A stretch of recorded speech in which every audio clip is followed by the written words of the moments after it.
Khan sir अंधेरे में लाठी मार दिए थे, मना करता है और वो शिक्षक होके बिना किसी तहकीकात के कह दिए गोली चल गया पूर्ण है।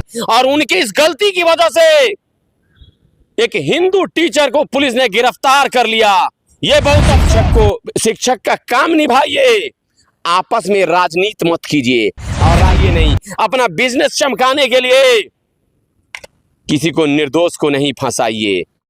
नमस्कार, मैं हरशंकर कुमार, आप देख रहे हैं अपना टॉप न्यूज। अभी मेरी उपस्थिति बिहार की राजधानी पटना में है और मेरे कैमरे में जिस चेहरे को देख रहे हैं ये परिचय के मोहताज नहीं है। भारत में जो भी घटना होता है उस पर बेबाकी से बोलते हैं लोग, इसे मुस्लिम विरोधी भी कहते हैं, लेकिन हर मुद्दा पे एक जनहित के लिए आवाज़ उठाते हैं। सारी बात की चर्चा करेंगे। सर, सबसे पहले स्वागत है। बहुत बहुत धन्यवाद आपका। क्या इतना गर्मी में आए पटना? क्या नाम हुआ सर आपका? मोइनुद्दीन। किसी भी मुद्दा पे आप बेबाकी से बोलते हैं, लोग आपको मुस्लिम विरोधी भी बताते हैं, ऐसा क्यों सर? भारत में रह के सच बोलना गुनाह अगर है तो मैं इस गुनाह को कबूल करता हूं। मैं मुस्लिम विरोधी नहीं हूं, मैं खुद एक मुसलमान हूं, लेकिन मुस्लिम समाज के जो सरफिरे लोग समाज में करते हैं, इस्लाम से उसका कोई लेना देना नहीं है, वही लोग हमें गालियां देते हैं, वही लोग हमें धमकियां देते हैं और वही लोग हमारा विरोध करते हैं।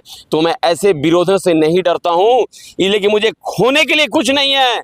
मैं यहाँ आया हूं सब कुछ खो के, इसलिए डरने की कोई बात नहीं है। अच्छा सर, अभी फिलहाल में राजधानी पटना में जिस तरह से खान सर के कोचिंग सेंटर पे रात को हमला होता है 9 बजे, खान सर सुबह में बयान देते हैं कि मेरे कोचिंग सेंटर पे 9 से 10 फायरिंग हुई और वही कुछ देर के बाद बयान को पलट देते हैं। खान सर अंधेरे में लाठी मार दिए थे, जो इस्लाम मना करता है, और वो शिक्षक होके बिना किसी तहकीकात के कह दिए गोली चल गया। ये बहुत दुर्भाग्यपूर्ण है और उनकी इस गलती की वजह से एक हिंदू टीचर को पुलिस ने गिरफ्तार कर लिया। ये बहुत अफसोस है कि इस तरह की घटना जो खान सर ने किया कि किसी को बिना सबूत के आपने उसका नाम दे दिया, ये बहुत दुख की बात है। आप शिक्षक हैं, शिक्षक धर्म निभाइए। शिक्षक समाज का वो प्रकाश है जिसकी रोशनी में पूरा समाज नहाता है। अच्छा, गुरु रहमान सर का कहना है कि जिस तरह से रोशन सर को गिरफ्तार किया गया पुलिस ने, उसी तरह से खान सर को भी गिरफ्तार करना चाहिए, तब जाके सच सामने आ सकता है, क्योंकि दोनों शिक्षक हैं। अगर दोनों इस तरह से करेंगे तो समाज में क्या मैसेज जाएंगे? सबसे पहली बात कि युवाओं को दिग्भ्रमित ना करे कोई शिक्षक।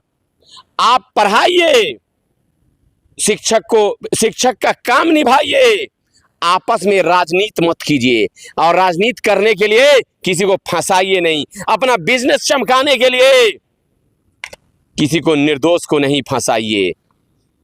गुरु रहमान सर ने कहा कि खान सर को गिरफ्तार करना चाहिए, बिल्कुल सही किया, न्याय है, लेकिन ऐसा मैसेज दिया गया कि गोली चला, खान सर ने कहा, फिर बयान पलट दिया।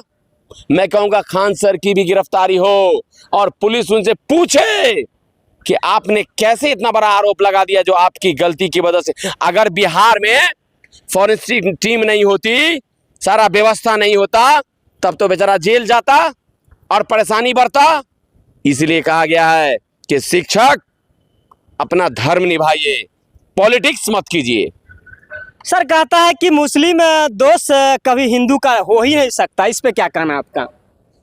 जिस तरह से यूपी में गाजियाबाद में सूर्या का जिस तरह से हत्या हुआ, मुस्लिम हिंदू का दोस्त नहीं हो सकता, हिंदू मुसलमान का दोस्त नहीं हो सकता है, ये ऐसा बिल्कुल गलत है। क्योंकि जी जो दोस्त और मित्र का मतलब समझ जाएगा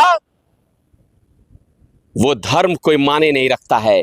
तो ये अशद नाम का जो कमीना नालायक के सूर्या को धोखे से बुलाकर बकरीद के दिन उसकी जान ले लेता है, यह दिखाता है कि ये इंसानियत के लिए खतरा था अशद। तो ये भूल गया था कि उत्तर प्रदेश में योगी की सरकार है, इनकाउंटर ही होगा, और उसको मिट्टी में मिला दिया गया, जमीन दोज कर दिया गया। ये बहुत अच्छी बात है। बिहार में नया मुख्यमंत्री सम्राट चौधरी को बना हुआ है, लेकिन बनते ही बोले थे कि बिहार में रोजगार आएगा और जितने भी बिहारी भाई दिल्ली में काम कर रहे हैं उसको बिहार में रोजगार मिलेगा। तो क्या लगता है कि कब तक में ये काम सफल हो पाएगा? बिहार से बड़ी संख्या में लोग बाहर रहते हैं, रोजी रोटी कमाते हैं। एक तो ये सरकार जो सम्राट की है ये उद्योगों का जाल लगाएगी, ऐसा नीतीश कुमार ने रोड मैप बना दिया है। थोड़ा समय लगेगा, बड़ा काम है। और मैं पूरे गारंटी के साथ कहता हूं, मैं सम्राट चौधरी का कोई 1 रुपया नहीं जानता हूं या कुछ नहीं जानता हूं। मैं सम्राट चौधरी का कोई प्रचारक नहीं हूं। मैंने देखा है कि ये काम बड़ा है बिहार के लिए और आने वाले समय में सारे बिहार के लोग बिहार आ जाएंगे और बिहार से पलायन गारंटी के साथ रुकेगा। इसीलिए तो विपक्ष और प्रशांत किशोर खलबलाना हुआ है कि अब हमारी राजनीति कैसे होगी। ये प्रशांत किशोर जो बिहार के युवाओं को मजदूरी के नाम पर ठगना चाह रहे थे, भावनाओं से खेलना चाह रहे थे, सबको एक लाइन में विराम कर दिया हमारे नीतीश कुमार ने और सम्राट चौधरी ने। सर, आपका कमेंट को जाके हम देखें तो कमेंट में ऐसा कुछ पब्लिकों का ओपिनियन है कि सर अपना चेहरा चमकाने के लिए, बीजेपी में शामिल होने के लिए इस तरह का बयानबाजी लगातार देते हैं। मैं बिल्कुल गलत। मैं वैसे मुसलमान जो भारत में रहते हैं 40 करोड़ के मुल्क से वफादारी कीजिए। आपका मजहब इस्लाम ने कहा है। मैं इस मुसलमान को इसलिए कहता हूं सच्चाई कि जिस मुल्क में रहो उस मुल्क के लिए वफादार बनो, ये आपका इस्लाम कहता है। तो आप मुसलमानों पे जो आफत है, मुसलमानों को जो आज लोग नीचे नजर से देख रहे हैं, ऐसा क्यों? इसका जिम्मेदार मुसलमान खुद है। मौलवी मौलाना इसका जिम्मेदार है। जब ईरान में हमला होता है, फिलिस्तीन में हमला होता है मुसलमानों पर, तो भारत के मुसलमान चंदा इकट्ठा करते हैं, उनके लिए रोते हैं, छाती पीटते हैं। जबकि बांग्लादेश में पुलवामा में हमला होता है, हमारे शहीद मारे जाते हैं, तो ये मुसलमान खामोश क्यों रहता है? तो मुसलमानों की देशभक्ति पर एक सवाल है। इसीलिए मैं कहता हूं कि मुसलमानों को राष्ट्रभक्त बनना पड़ेगा। इतिहास नहीं बनने दीजिए कि मुसलमान बेईमान हो गया है, नहीं। इसीलिए मैं कहता हूं मेरा चेहरा चमकाने की जरूरत नहीं है। अगर मैं गलत कहता हूं फिर आप बोलिए। जिस तरह से संसद में राघव चड्ढा ने अपना आवाज उठा के लोगों के दिलों पे राज किए, जिस तरह से रिचार्ज नहीं हुआ, अपना चेहरा चमका ली, इस तरह से बयान जनताओं का आ रहा है, तो इस पे क्या कहिएगा सर? राघव चड्ढा और इस तरह के जो लोग भारत की जनता की भावनाओं को अब समझ गए हैं, ये लोग जानते हैं कि भारत के लोग मानसिक तौर पर गुलाम हैं, भावनाओं में बह जाते हैं। राघव चड्ढा ने कहा सिम हमारा, मोबाइल हमारा, तो 28 दिन का रिचार्ज क्यों, 30 दिन का क्यों नहीं? लोगों को लगा वाह क्या बात बोला है, ये तो गरीबों का बात बोला। गरीब बह गए भावना में और कहने लगे इनको पीएम बनाया जाए। तो आप लोग देख लीजिए, मैंने विरोध किया था राघव चड्ढा का और कहा था कि 28 दिन का नहीं, 30 दिन का नहीं हो सकता है, क्योंकि स्लॉटिंग सीट लोग मेरे को गाली दिए थे। और मैंने कहा था कि राजनीति चमकाना चाह रहे हैं राघव चड्ढा।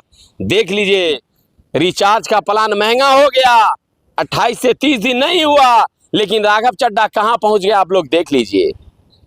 जितने भी दर्शक देख रहे हैं, अपना टॉप न्यूज के माध्यम से क्या कुछ संदेश दीजिएगा सर जाते जाते अंत में? मैं भारत के तमाम लोगों से कहना चाहता हूं कि भावनाओं में नहीं बहना है।